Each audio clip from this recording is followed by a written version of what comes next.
Oke. Oke guys, selamat sore. Wah, habis hujan-hujan gini riding ya.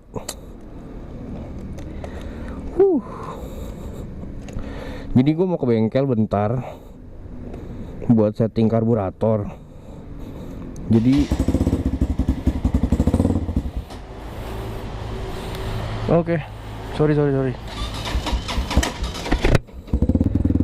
Oke.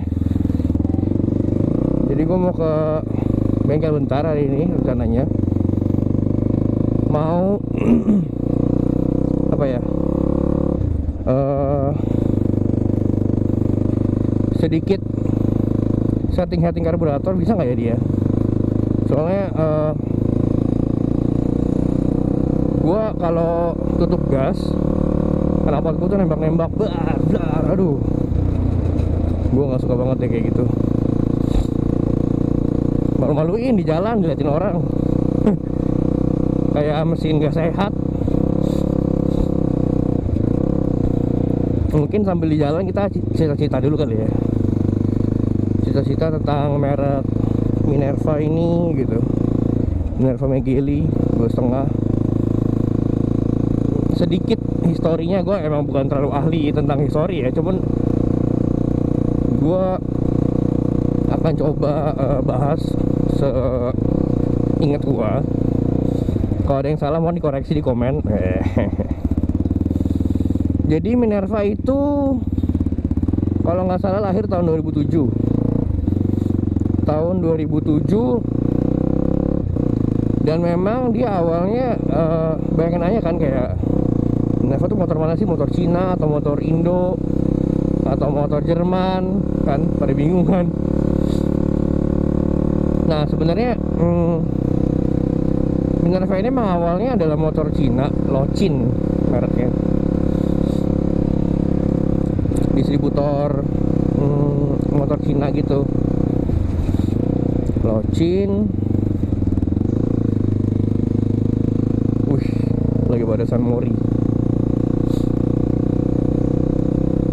Terus mereka rebranding, ganti nama jadi PT Minerva Motor Indonesia kalau nggak salah, PT MMI, itu tahun 2007. Produk pertama mereka keluarin tuh yang R150. Nah ini adalah gimana ya, start yang baik dan juga buruk menurut gua. Baiknya apa? Jadi baiknya apa namanya ya, start ini bikin Minerva langsung punya sales yang cukup tinggi ya di awal launching brand ini, brand Minerva. Karena apa? Karena pada zaman itu motor sport fairing tuh masih jarang ya. Pada zaman itu tahun 2007-2008 salah satu yang terkenal itu adalah CBR 150. Dan itu CBU Thailand, buatan Thailand, itu harganya 40 jutaan kalau gua nggak salah ya. Dan banyak orang yang pengen punya motor itu. Tiba-tiba keluar Minerva yang apa ya, plagiat ya, gue bisa bilang plagiat karena bener-bener mirip 100% kayak CBR modelnya.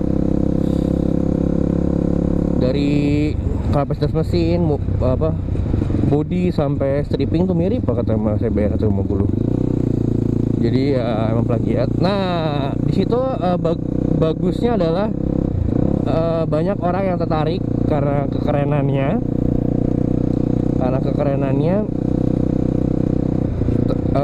dan juga karena harganya murah. Jadi harganya tuh nggak nyampe setengahnya kalau nggak salah. Dulu tuh CB itu 40 jutaan, itu kalau nggak salah di angka sekitar 15-an gitu. Nah plusnya adalah banyak penjualan, cukup laku gitu, cukup menggiurkan karena. Tapi minusnya adalah itu menjadi salah satu kesalahan fatal juga ya bagi Minerva dalam membentuk brand image gitu, branding yang sangat fatal. Karena pertama, di first impression mereka adalah motor Cina dan juga jiplak CBR dan juga motor murah. Dan juga itu kedua, motor murah. Dan ketiga, ternyata motor itu banyak masalah. Dan keempat, karena banyaknya hype, sangat meledak dengan cepat, viral motornya. Karena emang, nah itulah yang gue bilang, kadang tuh viral tuh nggak terlalu baik karena cuma sesaat, tapi untuk jangka panjang, in the long run tuh nggak gitu bagus. Pada masanya Erpego R150 tuh sempat viral karena memang yang buat dia viral adalah ya dia jiplak CBR gitu dengan harga murah. Cuman karena viral itu, dia juga nggak siap. Jadi brand Minerva ini nggak siap untuk menerima apa ya, after salesnya. Jadi kayak suku cadang, terus service center, bengkel segala macam tuh nggak siap. Apalagi pada zaman itu internet belum kayak sekarang ya, belum ada marketplace, belum ada jual beli online segala macam. Jadi waduh, itu kekurangan juga tuh, kesalahan juga fatal dari Minerva gitu. Mereka viral tapi mereka nggak siap untuk viral. Dan juga brand image awalnya udah salah, motor murah. Kenapa gue bilang salah? Karena menurut gue pengguna motorsport itu adalah orang-orang yang apa ya, orang-orang yang butuh gengsi gitu. Kenapa sih lu beli motorsport?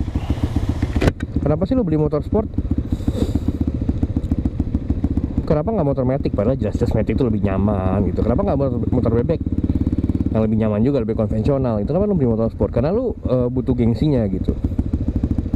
Karena moge-moge itu motorsport, lu punya experience. Ketika lu naik motor itu lu ngerasa lu kece gitu.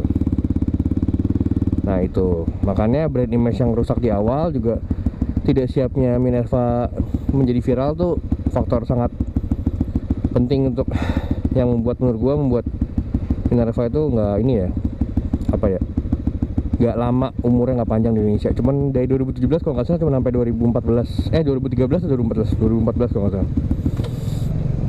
itu. Nah kemudian dari Erpego R150 mereka coba bikin kayak versi faceliftnya kalau nggak salah. Itu Minerva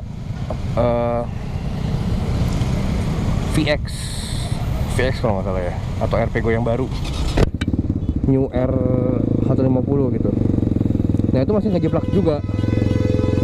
Kalau nggak salah bedanya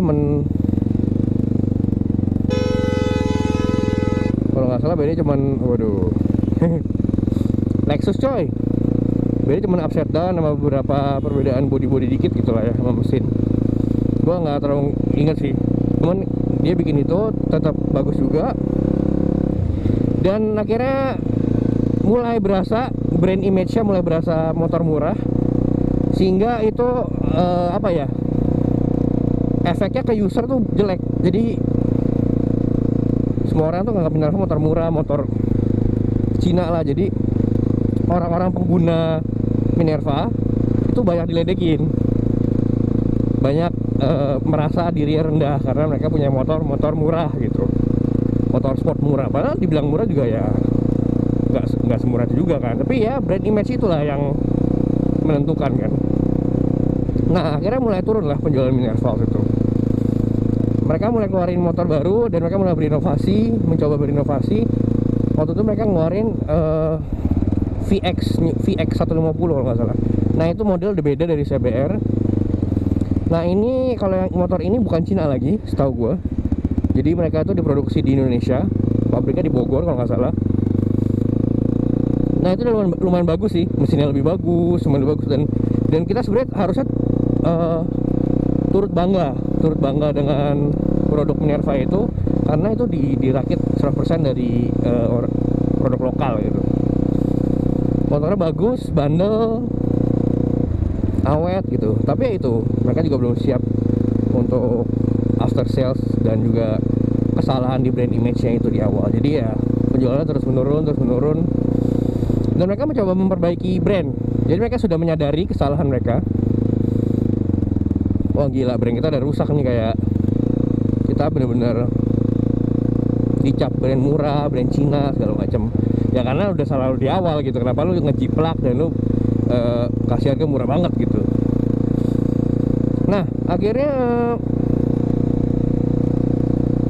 mereka mulai, gue lihat ya waktu itu kalau gue inget-inget, mereka mulai mengganti tagline waktu itu jadi Minerva Ride with Pride kalau nggak salah. Jadi mereka mencoba untuk bikin tagline yang kayak mengcounter, melawan dari stigma yang Minerva tuh usernya nggak bisa pride karena motornya murah segala macem.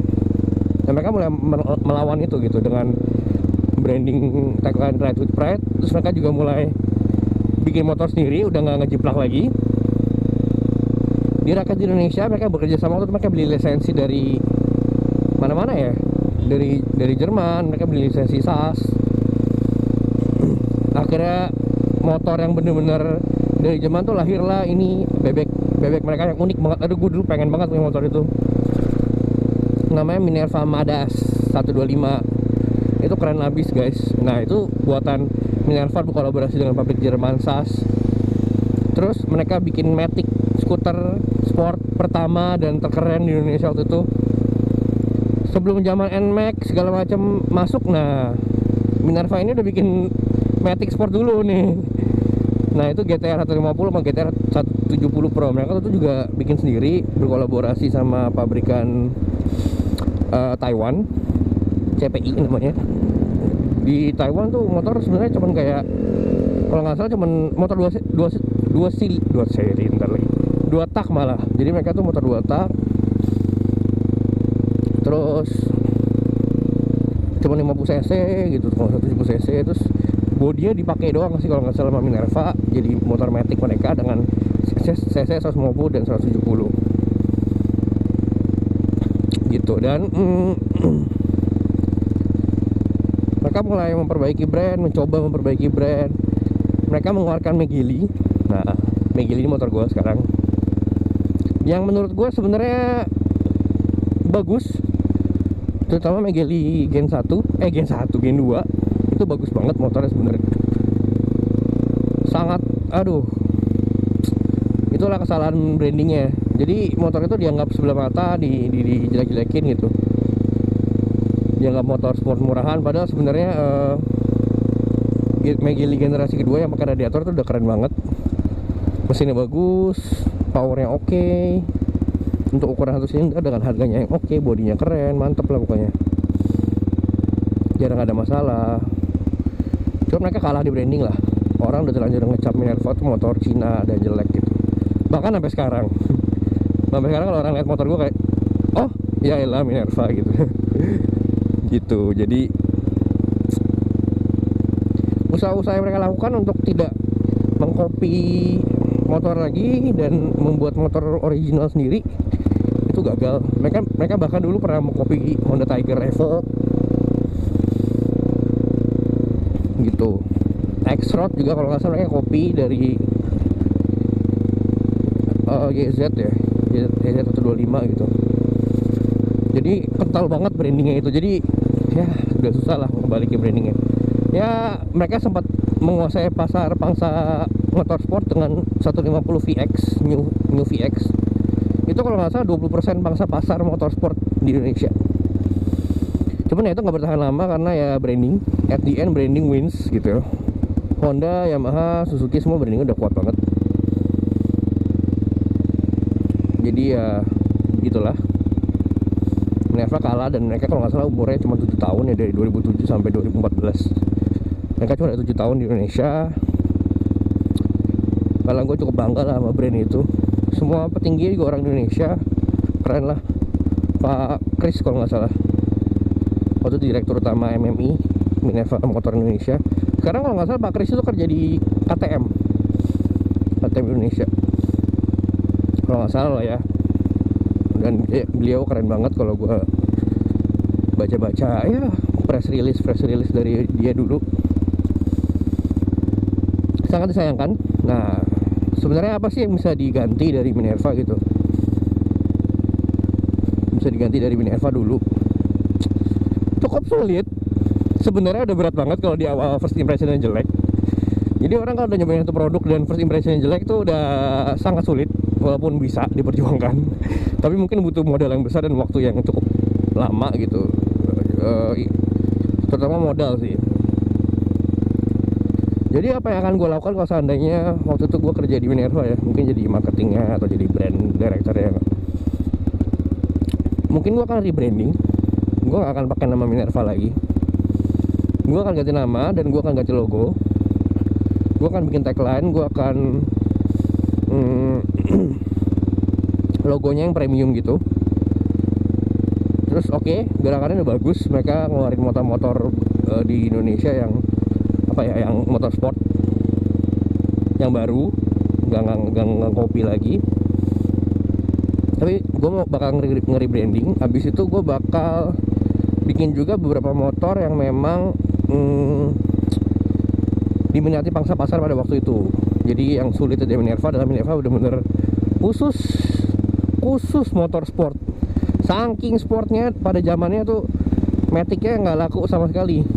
GTR itu nggak laku banget karena mereka pada zamannya orang belum terbiasa dengan motor Matic sport. Motor Matic dulu skutik. Lu bayangin motor Matic zaman dulu 110 cc dibikin, Minerva bikin 170 cc dengan bodi yang gede banget, gambot. Nggak laku. Gitu. Jadi gue bakal bikin beberapa produk yang cukup convenient yang diterima pasar. Gue bakal rebranding. Gue bakal bikin produk yang bener-bener bagus. Gue nggak bakal banting harga jauh-jauh banget dari kompetitor, misalnya dari Honda, dari Yamaha. Nggak akan bedain jauh. Kayak dulu Megele itu 30 jutaan ya, sedangkan kayak Ninja tuh hampir 50 tuh jauh banget kan, 250 cc. Padahal emang ya wajar karena silinder 1 dan silinder 2 gitu. Cuman karena jauhnya harga itu, jadi orang ya tahu gitu mana yang murah mana yang mahal. Jadi ya kalau bisa bikin harga yang nggak terlalu jauh. Makanya sampai sekarang tuh Suzuki, Yamaha, Honda pasti kalau ngeluarin produk, mereka bikin produk lawannya harganya nggak akan terlalu jauh gitu. Walaupun kalah laku, tetap nggak akan terlalu jauh. Makanya pricing tuh penting juga dalam disiplin ilmu branding. Contoh GSX sekarang 150 nggak laku sama sekali kan. Cuman harganya kalau kalian cek sama aja gitu. Kalau beli CBR 150 sama beli R15 tuh nggak beda jauh gitu. Walaupun salesnya jauh, tapi mereka nggak banding-banding harga gitu. Itu sih. Jadi pertama rebranding, produk yang bagus, jangan terlalu beda jauh harganya. Terus pastiin bikin produk yang bagus. Habis itu kasih ke influencer buat cobain dan yakin banget kalau produk kita itu bagus. Kemudian yang paling penting adalah memperbaiki after sales. Nah itu yang akan jadi prioritas utama. Jadi jaringan suku cadang, jaringan bengkel itu harus jadi yang utama. Itu sih ya, gue sayang banget sih Minerva hengkang dari Indonesia, padahal punya banyak potensi motornya. Punya ya udahlah, itulah dunia bisnis ya. Ya gue jadi gagal cita-cita tentang Minerva, gue jadi pengen bikin brand motor sendiri mungkin at the end. Thanks for watching. Ntar gue lanjut ya. Banyak kok bro.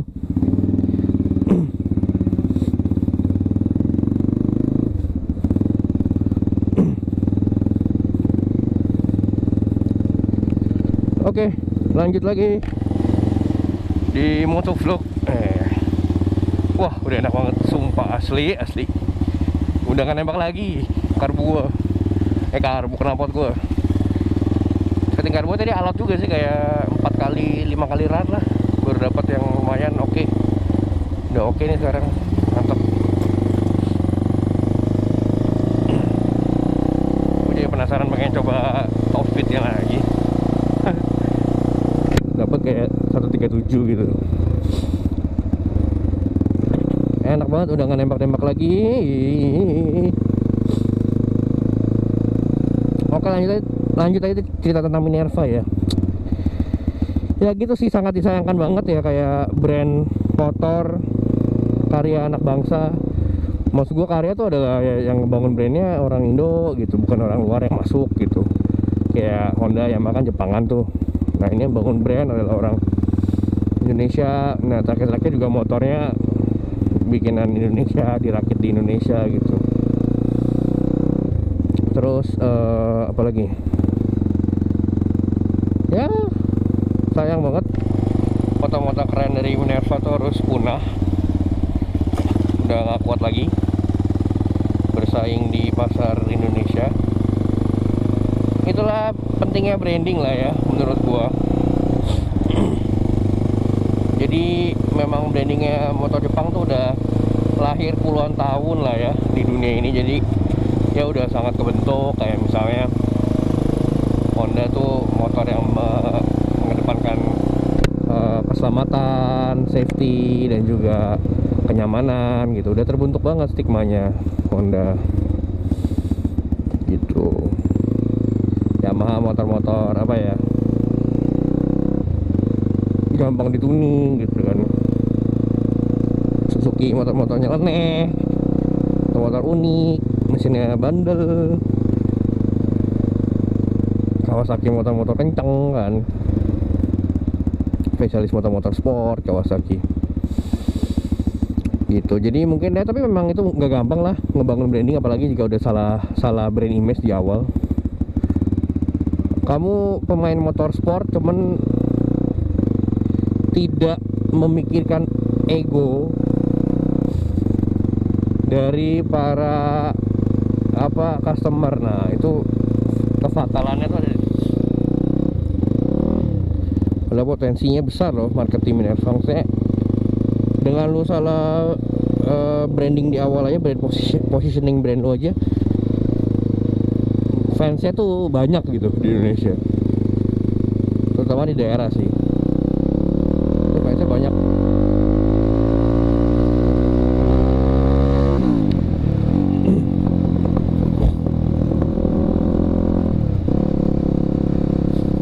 Ya mungkin segitu aja dulu cerita gua, pendapat gua lah soal brand Minerva ini. Yang sebenarnya motor-motornya yang terakhir-terakhir keluaran terakhir tuh bagus-bagus ya menurut gua. Jadi kayak Madas tuh bagus. Terus Megeli yang gue pakai nih, Megeli generasi kedua yang 250 cc, nah itu bagus. Terus apa namanya, Minerva 150 RX, nah itu bagus. Yang RX, yang VX generasi kedua juga bagus. Ya disayangkan lah Megeli nggak bisa survive gitu.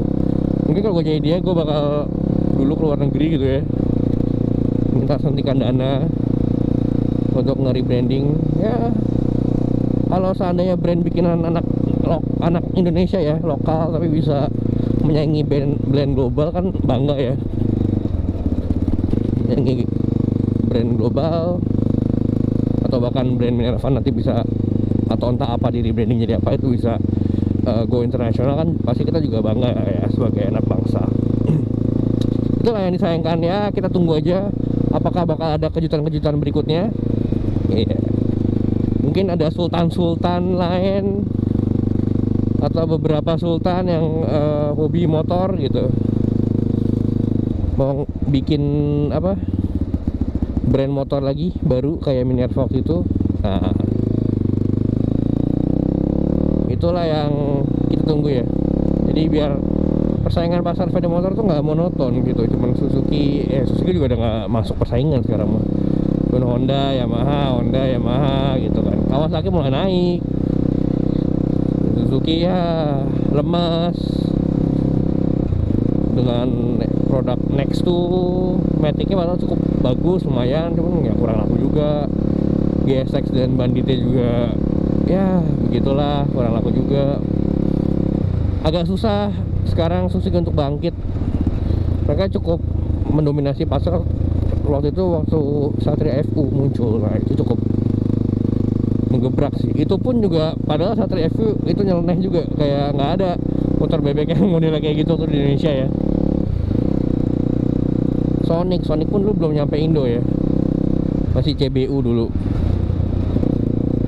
tuh. Jadi ya biar kita bangga sama produk lokal, juga biar kita apa ya, sebagai konsumen juga diuntungkan dong dengan banyaknya, semakin banyaknya persaingan konsumen itu diuntungkan. Jadi semakin ketat para brand-brand sepeda motor ini membuat suatu produk gitu.